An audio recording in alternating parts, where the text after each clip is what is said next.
네, 듣기만 해도 지식고걸 딩딩대학 오늘 뉴스데스크와 함께합니다. 네, 오늘 1월 16일 월요일입니다. 월요일. 예, 네. 오늘 또 벌써 1월이 네. 꺾였습니다. 네, 이 꺾였어. 아니 이제 2023년 새해 시작할 때, 네. 야 이제 1월 알차게 보내야지 이랬는데 꺾여 버렸어요. 이러다가 12번 가면 가는 거잖아. 이러면 또 올해 다 갔습니다. 올해 다 가는 개면년 거야. 끝나는데, 아니 올해 좀 신년 계획 세운 것 중에 좀 작심삼일로 끝난 것들 좀 있나요? 어때요? 좀 아니 아직 시작 안 했다니까. 보름 아직 시작 안 했어. 왜냐면 설날 때 시작이잖아. 아, 그렇지. 그렇지. 정신 차려. 왜냐하면 네, 신정 때 하는 각오는 그렇죠. 분명히 3일 만에 엎어지게 돼 있어요. 그랬을 때 그렇죠. 어때? 음. 아직 시작하지 않았다. 사실 개면년도 엄밀히 말하면 네. 음력으로 따져야 되는 거죠. 음력으로 따져야지. 그러니까 맞습니다. 아직 저희에게는 12척이 남아 있습니다. 아직 네. 희망을 버리지 마시고 새로운 계획을 다시 한번 세워보는 게 저도 그렇고. 자, 저희가 은근슬쩍 또 딴 얘기를 좀 했는데 네. 눈치 또 채셨습니다. 아, 이세희님, 응? 앞에 뭐가 있는 것 같은데? 예. 쭌쭌이님, 응? 저기 화환? 뭔가요? 이러셨어요. 네, 우리 또 성지영 기자님이 네, 또 이 프리데스크의 터줏대감 아니겠습니까? 맞습니다. 예, 네. 그래서 일단 이 프리데스크와 뗄래야 뗄 수 없는 사이. 성지영 기자님이 챙겨주셨어요. 딩딩대학 1주년을 기념해서 요거 한번 살살 들어주시겠어요? 네. 한번 이렇게 오셔서 자, 슬슬슬 뭐라고 적혀있나? 축, 딩딩, 쭉쭉쭉쭉쭉쭉쭉 1주년. 아, 박수 한번. 네. 사실은 저희가 엄밀히 말하면 이제 내일이 1주년인데 네. 이제 성지영 또 팀장님, 기자님께서 또 푸터팬 분들께도 좀 네. 함께 축하하자고 네. 이렇게 미리 좀 주셔가지고 저희가 내일 라이브 방송 앞두고 있는데 오늘 또 딩딩대학 미리 살짝 연역을 좀 보시면 1월 3일 날 네. 저희가 개교를 했죠. 그다음에 개교했고요. 딩딩대학이라는 채널이 처음 이제 콘텐츠 올린 게 1월 17일입니다. 딱 1년입니다. 딱 1년 됐어요. 강민승님 1주년 축하합니다. 네. 감사드리고요. 감사합니다. 네, 또 네. 오 선생님께서도 벌써 1주년 이렇게 얘기해 주셨어요. 네. 노래도 있잖아요. 네. 그래서 굉장히 빨리 갔다. 하지만 저희가 볼 때는 자평을 하자면 네. 그래도 0명부터 구독자 시작해서 맞습니다. 열심히 해왔다 이런 말씀 드리고 싶고. 저희가 거의 뭐 화전 밭을 이거는 기분으로 해 왔는데 부족한 점도 있고 그럼요. 또 노력한 점도 있는데 네. 저희가 부족한 점은 좀 보완해서 내일부터 다시 또 저희가 사실상의 또 새로운 코너도 선보이고요. 네. 또 한번 준비 새로운 많이 했죠. 변화를 네. 주려고 하니까 혹시나 뭐 딩딩대학 구독해주신 분들이라면 많은 관심과 기대 부탁을 드리고요. 또 오늘 저희 처음 뵙는 분들께도 인사를 좀 드리려고 합니다. 네. 서론이 좀 길었는데 네. 바로 오늘 월요일이기 때문에 일정 먼데이로 들어가 보겠습니다. 강민승님 또 싸늘하게. 네. 그래서 오늘의 일정은 뭔가요? 그죠. 네, 아주 좋은 타이밍. 전해드려야죠. 네. 자, 첫 번째 일정 오늘인데 네. 이거 전격적으로 속보가 떴죠. 네. 그래서 오늘 이제 TV조선이었나 하여튼 그 이재명 당 대표에 대해서 검찰이 소환 통보를 했습니다. 네. 근데 소환 통보가 이번이 처음이 아니고 원래 작년 말에 있었어요. 성남 FC 관련 사건으로 소환 통보를 했는데 네. 이재명 대표가 나 이런 조사엔 응할 수 없다. 일방적이다. 그래서 날짜를 조율해가지고 해를 넘겨서 얼마 전에 조사를 했어요. 지난 10일에 네. 조사를 했고 일단 그 당시로는 그 성남 FC 그 제3자 뇌물수수의 혐의였죠. 맞습니다. 그래서 이번하고는 좀 다른데 일단 요번에 검찰이 걸고 있는 어떤 혐의는 뭐냐면은 이 대장동 비리 의혹. 네. 이미 많이 들으셨을 거예요. 대장동 비리 의혹에 대해서 일단 민간업자들한테 편의를 제공한다. 여기 있는 계신 분들도 이름 다 할 거야. 그렇죠. 김만배부터 해가지고 정영학, 정영학. 그래서 이 성남시장이었던 이 대표가 최종 결정권자로서 이런 민간업자들한테 약 4,040억 원의 막대한 수익을 챙길 수 있도록 편의를 제공했다. 이런 게 혐의입니다. 그 의혹인 거죠. 사실은 이 대장동 사건이야말로 지난 대선 직전에 가장 뜨거운 감자였고요. 맞습니다. 네.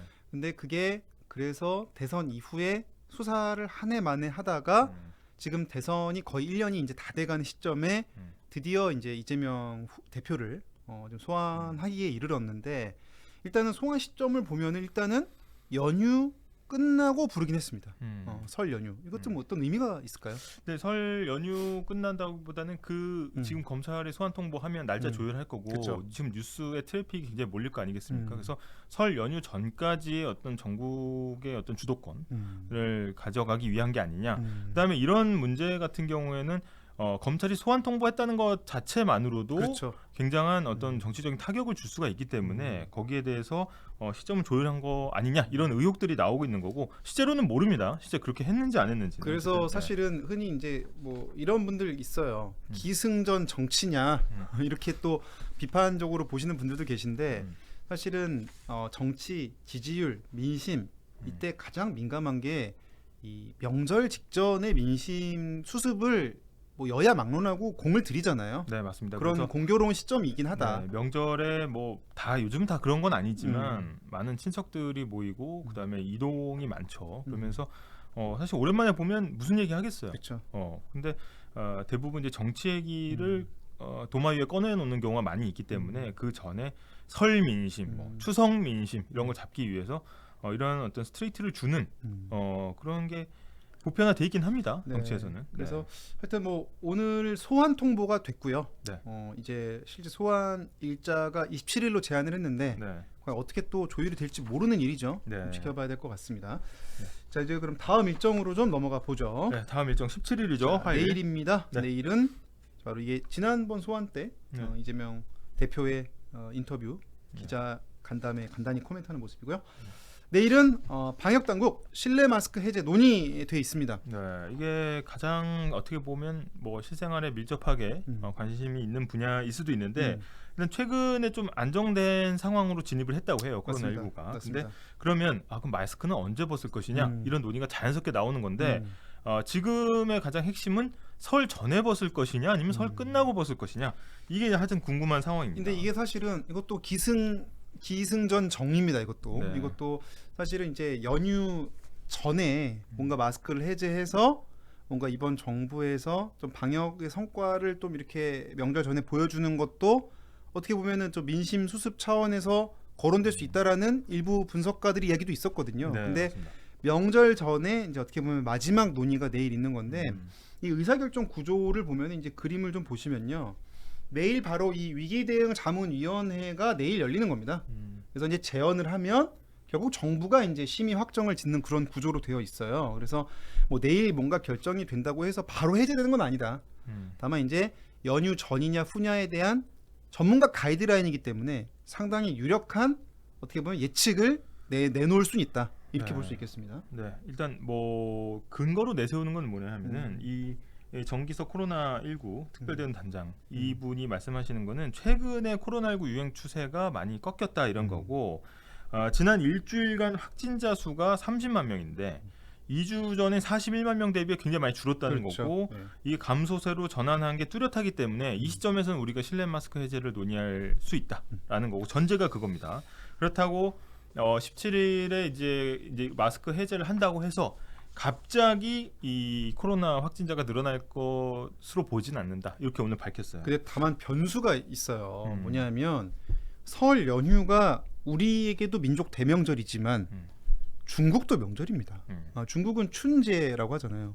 춘제 기간에 또 중국인들의 어떤 여행 수요도 늘고 네. 확산의 어떤 가능성이 기존보다 높아지는 상황에서 그런 상황에서 마스크를 먼저 풀면 혹시나 연휴 때 또 전국 확산에 또 새로운 유행의 또 씨앗이 되지는 않을까에 대한 우려도 분명히 있거든요. 그래서 오늘 그 정기석 단장의 워딩을 정확하게 좀 잘 살펴보면 뭐라고 했냐면 감소했다라고 하고 위험 요소 중에 국내 요인은 거의 없다고 본다. 그렇죠. 이렇게 얘기를 했어요. 그래서 지금 말씀하신 이제 해외 요인은 어떻게 보면 방역 당국이 국경에서 통제를 하는 부분이 있고, 그렇죠. 그다음에 국내 요인으로는 설 명절 연휴 때 이 마스크를 푼다고 해가지고 갑자기 확진자가 늘어나지는 않을 거라고 본다. 이게 오늘 이제 방역 당국의 설명입니다. 그렇죠.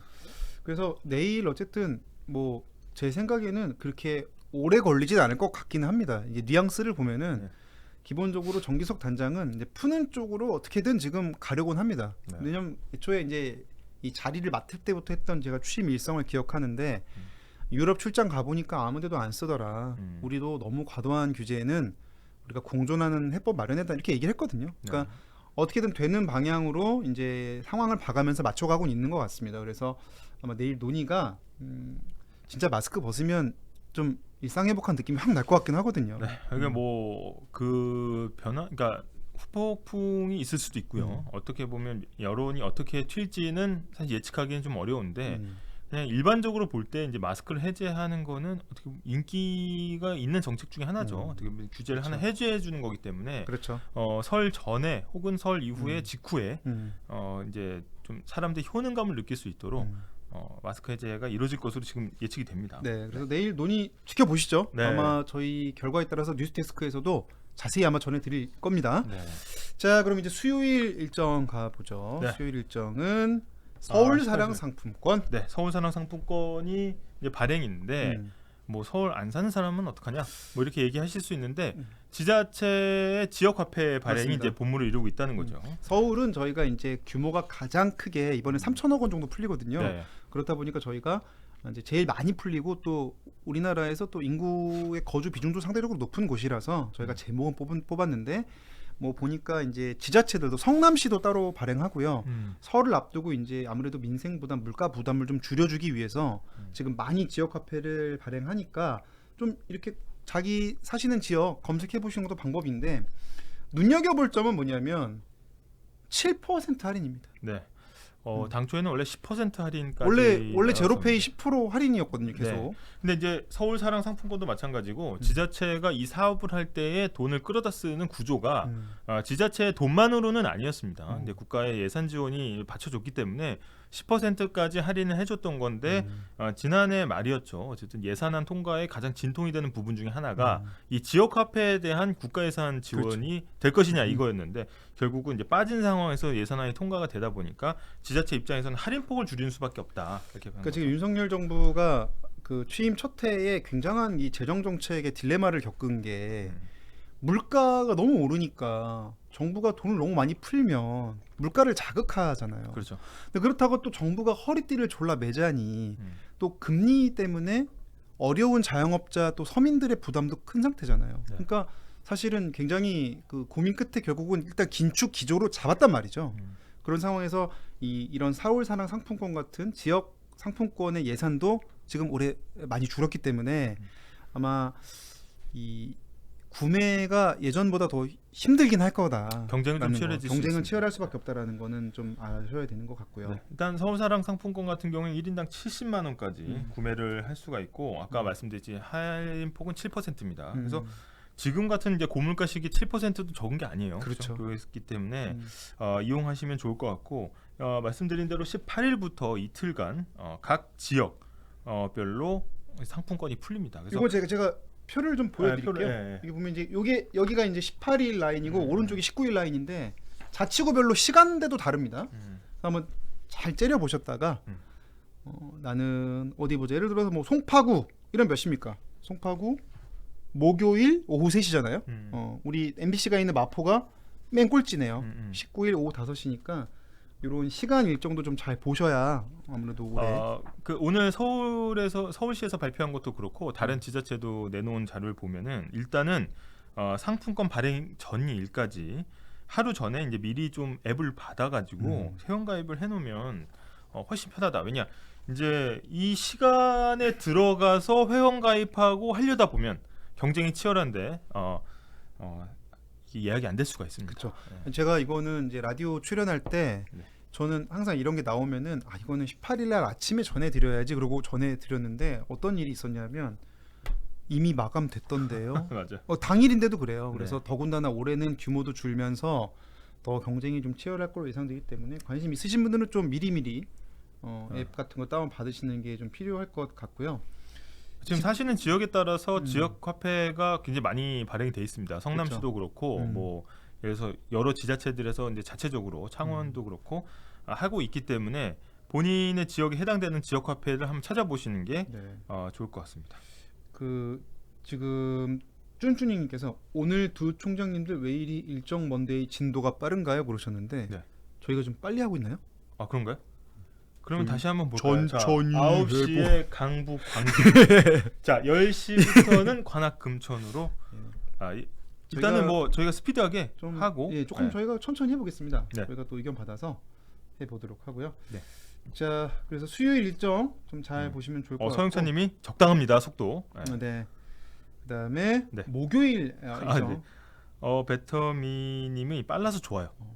참 맞추기가 어렵습니다. 네. 자, 목요일 자, 목요일 일정입니다. 좀 볼까요? 예. 윤 대통령 다보스 다보스 포럼 포럼. 연설돼 있는데 네. 다보스 포럼이 일단은 뭔지부터 좀 설명을 드려야 될 것 같은데. 다보스 포럼이 이제 정재계 리더, 음. 그다음에 학계 리더, 그다음에 이거 많은 분들, 부자들. 부자들. 부자들이라고 하면 또 기업인들하고 많이 겹치죠. 그쵸. 그래서 이분들이 글로벌 현안에 대해서 음. 논의하는 경제 포럼인데 이게 꼭 휴양지에서 해요. 아니 드라마 보면은 네. 이제 호텔의 헬스클럽 사우나 같은 데서 이런 장면들 많이 나와. 영화 같은 거 보면은. 김 회장 요새 주식 좀 올랐던데 그럼 말도 말어 요새 막 규제가 심해서 막 이런 대화들을 네. 글로벌 판으로 하는 게 다보스 포럼인 거죠. 네. 그래도 좋은 데서예요. 스위스. 스위스입니다. 스위스 휴양지 다보스에서 열립니다. 네. 그래서 이 경우에는 지금 3년 만에 정상 개최고 맞습니다. 그 전까지는 이제 코로나 때문에 사실 완벽하게 이루어지지 않았었어요. 근데 요번에 딱 모이는데 여기에 53회입니다. 모이는 사람이 2,700명. 네. 근데 CEO 우리도 CEO잖아. 딩딩대학 CEO. CEO잖아. 근데 이 CEO가 630명. 많이 오네요. 네, 그 중에 억만장자. 그러니까 자산이 10억 달러 이상. 10억 원 말고 영어로 10억 달러. 빌리어네요. 네. 빌리어네어들. 그러니까 1조 2천억 원 이상 현재 환율로 했을 때 기업인이 한 100명이 넘게 옵니다. 아니 근데 많이 오는 것도 많이 오는 건데 부자도 많네요. 네, 부자도 많아요. 1조 네. 2천억 원이 100명이 넘는다니. 근데 여기서 특징적인 사안이 있습니다. 한 2가지 정도 꼽아볼 수가 있는데 첫 번째, 러시아 재벌들이 사라졌습니다.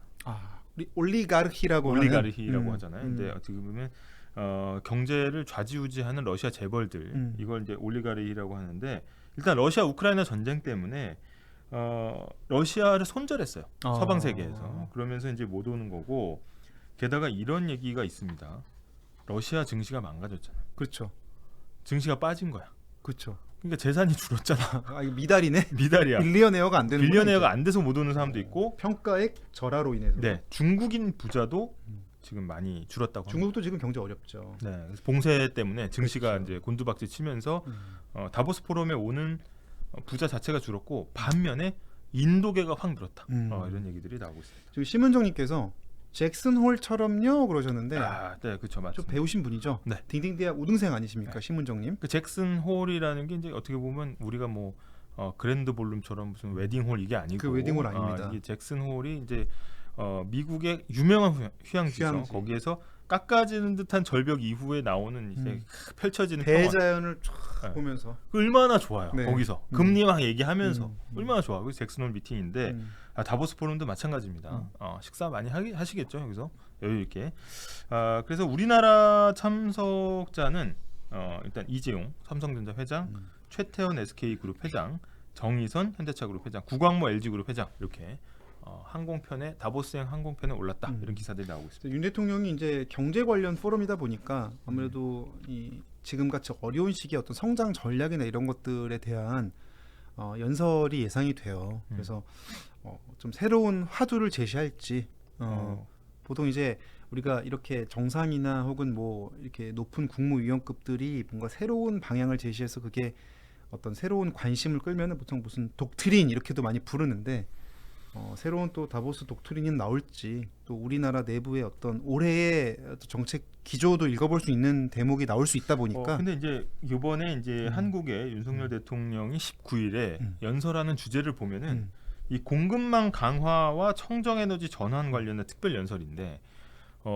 이거는 그냥 경제적으로만 접근했을 때 굉장히 사이즈가 큰 논의거든요. 그렇죠. 혼자 할 수 없는 거잖아요. 글로벌 공급망이라는 거는 이제 저희가 뭔가 각자의 부품을 각 나라에서 여러 나라에서 그렇죠. 이제 분산 생산한 다음에 그걸 한 곳에 모아서 완제품을 만드는 형태의 어떤 제조업이 그 동안에 이제 주류 제조업이었다면 세계 무역의 형태였다면 그게 이번에 전체적으로 신냉전이라고 불리는 미중 갈등 때문에 이제 곳곳에 사슬이 끊겼단 말이죠. 근데 그걸 어떻게 이을 거냐? 이거 굉장히 큰 문제거든요.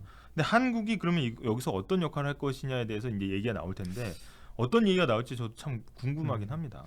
근데 사실 뭐 이거는 이제 뭐 이건 감히 이제 제가 번역을 해보자면 미국 주도의 경제 질서의 큰 틀에서 서방 주도의 포럼이기 때문에 기본적으로 이제 한국의 적극적인 동참 의사가 나오지 않을까 싶고요. 지금까지 그동안 발언 기조를 종합해 보면 그리고 또 한편으로는 이제 미국이 IRA라고 해서 자국 내에 또 어떤 규제 때문에 우리나라 자동차 업체나 이런 데가 또 피해가 있다는 얘기도 있잖아요. 그러니까 우리가 또 큰 틀에서 협조가 되니까 또 같이 한번 잘 가봅시다. 뭐 이런 좀 국익 관점의 주장을 펼칠 거로 예상은 되는데. 그러니까 이게 원래는 기존의 공급망을 회복시킨다는 거는 미중 갈등을 중간에 중재를 하면서 그 공급망을 다시 회복시킨다는 거죠. 지금 구도상은 그건 그게 불가능하죠. 기본적으로 프렌드 쇼어링의 강화판이 되지 않을까 이런 이제 예측을 해봅니다. 그래서 일단 우방국끼리 서방을 중심으로 한 우방국끼리 일단 가치 사슬을 재편하면서 이 우리라도 잘합시다. 뭐 이 정도가 아닐까 이런 생각이 듭니다. 네, 그래서 목요일날 연설 어떤 현지 시간 19일이거든요. 네. 우리 시간으로도 아마 저희가 금요일쯤에 보도가 될 겁니다. 같이 한번 눈여겨 보도록 하죠. 김도님께서 프렌드 뭐요? 이러셨는데 프렌드 쇼어링 그러니까 보고 좀 해주시죠. 저희가 이제 쇼어라는 거는 이제 해안을 뜻하는 이제 영어인데 자국에 있는 공장이 이제 해안을 떠나가지고 그쵸. 쇼어를 떠나가지고 공장을 해외로 이전하는 건 이제 오프쇼어링이라고. 온 오프 할 때 오프. 할 때 해변 오프쇼어링. 밖으로 떠나는 겁니다. 네. 예를 들어서 90년대, 93년에 삼성이 중국 진출하잖아요.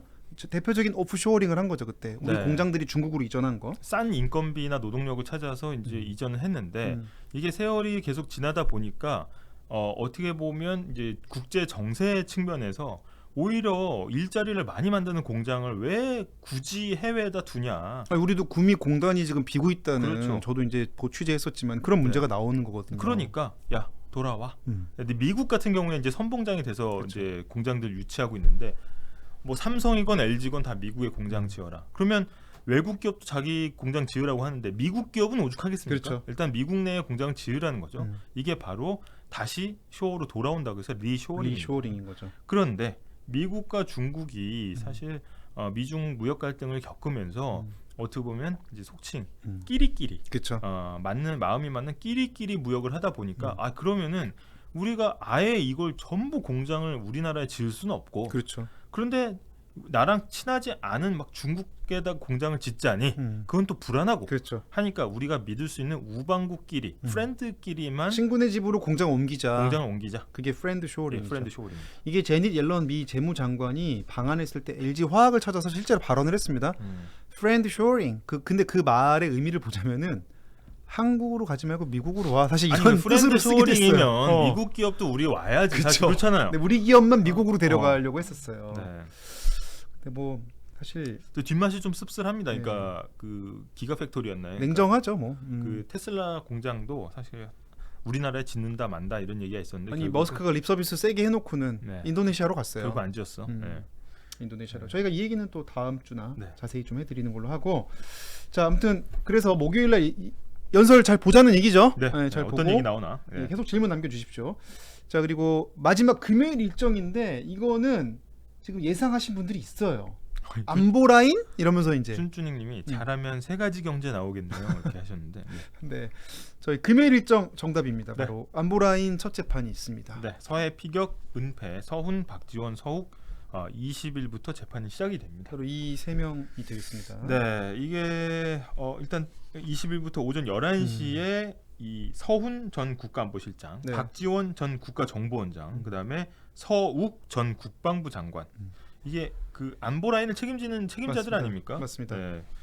근데 이 재판이 시작되는데 뭐 직접 출석할 필요는 없고 서면으로 대답이 가능한데 이 사건의 개요를 간단하게 말씀드리자면은 2020년 9월 22일, 그러니까 해양수산부 공무원이었던 고 이대준 씨가 북한군에 살해됐는데 그 다음 날에 바로 이 관계장관 회의에서 이 피격 사실을 은폐하려고 했다는 의혹과 혐의를 받고 있죠. 그래서 합참 관계자와 김홍희 전 해양경찰청장에게 야 보안 유지 철저히 해라라고 조치한 혐의.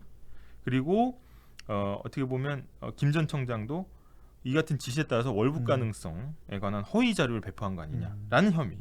그다음에 박지원 전 원장 같은 경우에는 보안 유지 이걸 국정원 직원들한테 첩보 보고서 삭제해라 이렇게 지시한 거 아니냐 라는 혐의들을 받고 있습니다. 법정에서 다툼이 이제 벌어지는 상황이고요. 2020년 9월이면은 사실 코로나 한창 때입니다. 네. 그래서 북한 입장에서도 그때 백신 부족하다고 해가지고 외부에 유입되는 뭐 인원에 대한 통제나 이런 거 굉장히 우리도 엄격하던 시절인데 그렇다 보니까 이게 뭐 탈북이냐, 그러니까 월북이냐 아니면 표류냐 뭐 쟁점도 됐지만은 결국은 이제 숨지는 일이 벌어졌고요. 그게 북한의 또 방역 조치의 일환이었다는 분석도 있었는데 하여튼 그 사건에 대한 재판이 되다 보니까 수사 내용은 낱낱이 공개되기 어렵지만 재판은 이제 혐의 사실들이 재판을 통해서 공개가 네. 되잖아요. 네. 그래서 이번 주 금요일부터 이 내용이 공개된다는 거 볼 수가 있겠습니다.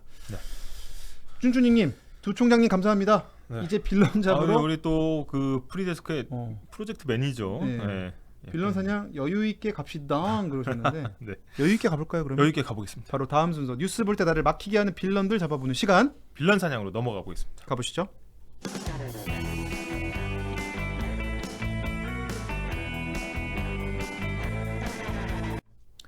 자, 오늘이 빌런인데요. 오늘 빌런은 또 경제 면에서 찾아왔죠. 요즘 경제가 이슈는 이슈입니다. 경제가 또 금리도 너무 많이 오르고 자산 가격은 막 떨어지고 이러니까 네. 관련 뉴스 너무 많이 나옵니다. 네, 관련 나오기 때문에 네. 오늘 알아볼 빌런 한번 띄워주시죠. 보여주시죠. 코픽스. 네. 코픽스 일단은 코픽스 뭐 이런 거 아니잖아요. 네, 그러니까 코 찌르고 이런 거 아니죠. 좀 요즘 미는 것 같은데 그런 코픽. 거 아니고 네. 코픽스라는 건 게 코스트 오브 펀드 인덱스라고 해서 자금 조달. 그러니까 은행 같은 금융 기관이 그렇죠. 돈 떼어올 때 우리가 이제 소매가 있고 도매가 있잖아요. 네. 그러면 이제 우리가 얘기하잖아요. 옷가게 같은 데 가서 흥정할 때 네. 이거 얼마에 떼어오신 거예요? 그렇죠. 그잖아. 그러니까 이제 원가 개념이네. 원가 개념. 원가 개념이죠. 그러니까 이거 얼마에 떼어오신 거라고 하면은 이게 도매로 얼마를 떼어와서 소매로 얼마에 파는 거잖아요. 그러니까 이 도매로 떼어올 때의 가격이 얼마냐 물어보는 거잖아요. 근데 은행의 기본적인 기능이 뭡니까? 신용창조 말고 금융 중개 기능이라는 게 있습니다. 그리고 얘가 예금한 돈을 네. 이분한테 대출해주고 필요한 그렇죠. 돈을 서로 연결해주고 그렇죠. 그러니까 자금을 융통하는 아니 거. 뭐 아주 속된 말로 돈놀이 그러니까 약간 그런 건데 어떻게 보면 은행 입장에서도 남긴다는 건 뭐냐면은 떼어오는 원가 대비 그 다음에 파는 소매가 뭐 나쁘게 말하면 이자놀이죠. 그 차익을 먹는 거잖아요. 그 차익이 뭡니까 또? 빌런이 하나 더 있는데 예대 마진. 예대 마진. 그래서 그 예금과 예금과 대출의 이 차이 예대 마진인데 이 코픽스라는 거는 요 떼어오는 기준이 되는 원가가 얼마냐 이게 다 은행마다 다 달라요. 다 다르기 때문에 은행 연합회에서 야 나 자료 갖고 와봐. 우리가 이 코픽스라는 지수를 딱 만들어 가지고 요거는 대충 은행 금융권이 자금을 떼어오는 원가 정도 되겠구나 해서 계속 발표를 합니다. 요거 사실은 또 묘한 긴장 관계가 있죠. 우리가 또 예전에 전자상가 같은 데 가보면은 아저씨가 얼마예요? 그럼 뭐라 그래? 아니 뭐 얼마까지 보고 오셨는데 약간 이런 거 얼마까지 알아보셨어요? 막 이런 거 서로 약간 그 지불 용의와 판매 용의를 서로 막 재는데 금융기관이 막 너무 이익을 빼먹어도 사실 국민의 이익을 너무 해치기 때문에 규제를 받는 거죠. 네 맞습니다. 그래서 여러 가지를 고려합니다. 당연히 이제 한국은행의 기준금리도 당연히 들어가요. 여기에 이제 코픽스의 자금 조달 지수에 들어가기 때문에 우리가 이제 항상 설명할 때 땅을 이제 계속 파다 보면은 더 이상 삽이 팔 수 없는 데가 나오잖아요. 그렇죠. 그게 단단한 기반함인데 사실 금리의 결정 구조를 보면 이 단단하게 더 이상 파지 못하는 기반함이 바로 한국은행 기준금리라고 볼 수 있습니다. 한국은행 기준금리 지금 3.5%입니다. 네, 여기서 출발하는 거죠. 네, 거기서부터 3.5 출발. 시작해서 일단 염 총장이 돈을 빌려고 하면 이제 스캔을 쭉 할 거예요 은행에서. 얘가 대충 모아놓은. 너 잘 만났다. 이게 은행은 굉장히 많은 정보를 가지고 있습니다. 사는 곳이 어디냐, 직장은 어디냐, 재직지면서 띄우라고 하잖아. 아니 보험, 보험에다가 납입 그다음에 너 1년 동안 얼마 벌었냐, 원천징수, 카드 내역, 카드 내역부터 다 싹 해가지고 내가 그래도 떼먹지는 않겠구나, 떼먹더라도 확률이 낮겠구나 하면 돈을 빌려주는 거예요. 오케이, 너는 5천만 원. 네. 이렇게 딱 주는 거잖아요. 그렇죠. 거기에 붙는 신용 위험도 이게 어떻게 보면 가산금리라고 합니다. 그러니까 기반함인 기준금리에 가산해서 네. 상대방마다 위험도가 다 다르기 때문에 그렇죠. 맞춰서 가산금리를 매기는 거죠. 네. 여기다가 또 뭐가 들어갑니까 이제? 가산금리에다가 이제 거기서 우리가 입장에서는 아니 내가 그래도 내가 뭐 직장 어디 뭐 대기업 다닐 분 대기업 다니고 뭐 이렇게 집도 있고 이거 약간 최민식 말투인데. 깎아주셔 하면은 뭡니까? 밥도 먹고 막 그러면 은행이 뭐라 그래? 아 죄송합니다. 사람 못 몰아봤습니다. 우대금리 드릴게요. 하면 거기서 살짝 깎는 거죠. 그러니까 마케팅 같은 거 동참해 주면 좀 깎아주는 거. 카드 만들고 뭐 월급 통장 만들고 하면은 이게 이제 깎아주는 게 우대금리라서 기반함인 기준금리에다가 가상금리를 더한 다음에 우대금리를 깎아주는 게 이제 최종 금리로 결정이 된다. 이게 기본 구조입니다. 그럼 코픽스가 이제 기반함 역할을 하는 겁니다. 기반함 역할을 하는 기반 역할을 기준금리다. 하는데 물론 이게 기반함 역할을 하는 이제 그 대출이 따로 있어요. 예를 들어서 이게 변동금리 주담대 주택담보대출 금리 같은 경우에는 이 코픽스에 따라서 바뀝니다. 그러니까 코픽스가 올랐다는 거는 당연히 주택담보대출도 당연히 오르는 거네요. 근데 그렇죠? 이게 신용대출하고 고정금리형 주담대 같은 경우에는 뭐야? 맨날 코픽스가 바뀌면 은행연합회에서 그럼 계속 고정금리인데 계속 바꿔줄 수 없잖아. 그렇죠. 그래서 은행채 5년물, 그러니까 은행이 발행하는 채권은 대부분 이제 어떻게 보면 아주 초단기도 있겠지만 그렇죠. 대부분 1년 이상이잖아요, 만기가. 그래서 안정적으로 갑니다. 그래서 은행채 5년물을 기준으로 이제 기반함을 설정한다라는 거죠. 기사를 한번 기사를 검색해 한번 보겠습니다. 검색해 보시죠. 네. 자 여기 이제 코픽스 검색해 볼게요. 자 뉴스 보면요, 여기 읽어볼까요? 네. 주담대 변동금리 낮아진다. 코픽스 11개월 만에 하락. 이렇게 돼 있습니다. 아니 최근에 금리 계속 오르는 것만 있는 줄 알았는데 네. 하락도 하는 거네요. 네, 맞습니다. 이게 그래서 이 기사가 나온 배경이 되겠습니다. 한국은행은 0.25% 포인트 올렸는데 이게 코픽스라는 건 여러 가지 자금 조달 비용을 다 종합을 하다 보니까 한국은행 기준금리는 올랐지만 오히려 시장에서 은행들이 자금을 조달하는 비용은 낮아졌단 말이에요. 자기네 뭐 직원 인건비도 있을 거고 이럴 때면은 다 포함해서. 네, 그래서 이 코픽스가 내려가고 있고 은행채 5년물도 내려가고 있어요. 그러면 기준이 기반함이 점점 깎여 나가는 거잖아요. 그러면 대출 금리가 낮아지는 효과가 있다. 이 기사도 이제 이해가 되는군요. 네, 그래서 코픽스가 11개월 만에 떨어졌고, 그러니까 주담대 이자 부담도 줄어든다는 건데 사실 직관적으로 잘 이해는 안 되죠. 기준금리가 올랐는데 왜 이게 오르냐? 사실은 이게 우리나라의 관치금융을 조금 안 좋게 드러내는 민낯이기도 합니다. 그래서 이게 대출금리가 올라가면 사람들 삶이 어떻겠어요? 민심이 흉흉해지죠. 민심이 흉흉해지니까 금감원에서 이제 은행장들을 쫙 소집합니다. 가지고 탕탕 치면서 아이고 금리가 높아서 못 살겠네. 아유 나 못하겠다. 이거 못하겠다. 막 이러는 거죠. 그러면 어떻게? 알아서 이제 낮춘 효과가 있는 겁니다. 이걸 이제 구두 개입이라고 하기도 하고 관치 금융이라고 낮춰 부르기도 하고. 구두로 차도 구두 개입인가요? 그렇죠. 구두발로? 네. 자 근데 네. 일단 쉽게 말하면은 한국은행 기준금리 노른자예요. 네. 노른자는 올랐지만 흰자를 줄인 거죠. 맞습니다. 흰자가 깎아 비용이 먹은 됐건 거야? 개입이 됐건 여러 영향들이 간접적으로 반영이 돼서 전체 아. 달걀 크기가 조금은 줄었다는 거. 물론 그런 것도 있습니다. 예전에 이제 작년 10월달에 그 레고랜드 사태, 김진태 지사로 이제 촉발된 이제 레고랜드 사태 때문에 은행들이 회사채 시장에서 돈을 빌리기 너무 어려웠어요. 그렇죠. 은행채 발행도 잘 안 해줬어 허가를. 그런데 그게 좀 진정되면서 자금 조달 원가가 조금 싸진 그런 효과도 있긴 있다. 네. 결국은 이제 주택담보대출 좀 내려가는 게 그나마 다행인데 네. 또 이게 지난주에 이제 미국의 물가가 좀 꺾이는 모습 보였잖아요. 네. 아마도 금리도 좀 정점이었으면 좋겠다는 바람을 가져보면서 네. 오늘의 빌런 코픽스 뽀개봤습니다. 네, 그래서 기준금리는 올라도 예금금리나 대출금리는 낮아질 수 있다라는 겁니다. 자 그럼 저희 이제 3분 정도 남았기 때문에 네. 또 속도감 있게 마지막 코너로 달려보시죠. 그렇죠. 오늘의 뉴스 하이라이트를 한번 싹 짚어보는 엿보는 시간 큐시트 산책으로 넘어가 보겠습니다. 가보시죠.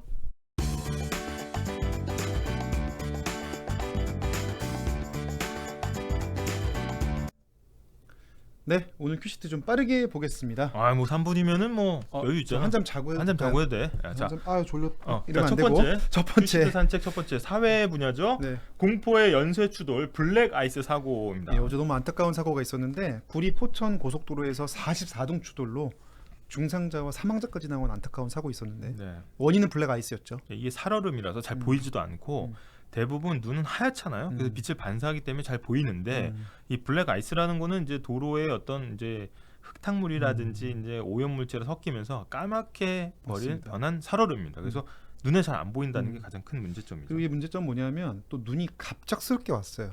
그러니까 아니 날씨 멀쩡하던 그 페이스로 가다가 기후가 갑자기 날씨가 기상이 변경되니까 좀 더 대응을 못했다는 분석도 있더라고요. 네, 그래서 이번에 뉴스데스크에서는 그럼 블랙아이스를 그냥 뭐 미끄러지게 두는 거냐 그게 아니고 운전자로서 어떻게 하면 이걸 최소화해서 피해를 줄일 수 있는지 이런 어떤 팁까지 상세하게 설명을 좀 네, 드립니다. 눈여겨봐 주시고요. 네. 그다음 두 번째 소식, 법조 소식. 이거 아까 나온 얘기죠? 네, 아까 나온 얘기인데 그 검찰 이재명 대표 소환 통보 이번엔 대장동. 그래서 오늘 있었던 소환 통보와 민주당의 대응, 그다음에 민주당의 반응을 잘 정합해서 과연 어떻게 예측이 되는지. 그다음에 국민의힘의 그 반응도 다 국민의힘은 또 입장이 또 다르겠죠. 네, 다르니까 정치권의 반응까지 종합해서 정치부 네, 기자 정리를 해드립니다. 해드리겠습니다. 자, 그리고 세 번째 소식은 안타까운 또 소식이 있었어요. 네, 내한 훈련 하다가 격리 해제 이틀 만에 이등병 순직이라는 얘기했습니다. 그래서 내한 훈련이 이제 추위 대비 훈련인데 네, 예전에 혹한기 훈련이라고 많이 부르지 않았습니까? 맞습니다. 이제 추운 겨울에 이제 그 어떻게 보면 적응력을 대비하는 훈련이거든요. 그래서 그때는 이제 가장 추운 날에도 훈련을 원래 뭐 실내 훈련을 전환한다거나 이렇게 하는데 혹한기 훈련 때는 아예 그냥 장정하고 합니다. 그래서 그런 부분에 있어서는 굉장히 좀 안타까운 소식인데 이등병이 순직하는 사고. 그래서 과연 이제 안전 대책이나 이런 것들이 제대로 됐는지 오늘 뉴스에서 짚어보도록 합니다. 코로나 격리 해제된 지 이틀 만에 훈련 투입됐다 사망해서 정확한 사인이 지금 동사는 아니라고 합니다. 그래서 사인 규명도 필요한 상황인데 관련 사건의 배경 좀 더 자세히. 아니 원래 군에서는 이등병이면 특별 관리 대상이기 때문에 네. 많이 이렇게 제도가 뒷받침할 텐데 원인이 어떤 건지 집중 취재했습니다. 예. 자, 그다음에 이건 저희 집중 기사인데 기획 기사죠. 네. 지방의 열악한 의료 현실 저희 로드맨에서도 한번 보여드린 바가 있었는데 오늘 MBC에서 두 기자들이 지역의 좀 상황, 의사가 얼마나 부족하고 의료 다양한 공백이 건지, 어떤지 좀 취재했고요. 취재했습니다. 마지막 소식 뭡니까? 자, 기시다 윤정원 말 통해 불종 외교 거듭 반발입니다. 기시다 총리가 이제 윤석열 정부와는 대화가 된다. 일본의 측을 좀 따라줄 것 같다라는 발언이 나왔고 네. 반면에 지난주에 강제동원 대책 토론회에서는 또 나온 피해자들의 말씀은 네. 피해자 불종 단체는 외교다. 일단 정부안에 대해서 강력히 반발하면서 거부를 했죠. 양측 입장 정리했습니다. 네. 많이 기대해 주시고요. 잠시 후 뉴스데스크까지 채널 돌리지 마시고 끝까지 시청해 주시면 감사하겠습니다. 네. 저희는 다음 주 월요일에 뵙겠습니다. 감사합니다. 하나 둘 셋 딩딩.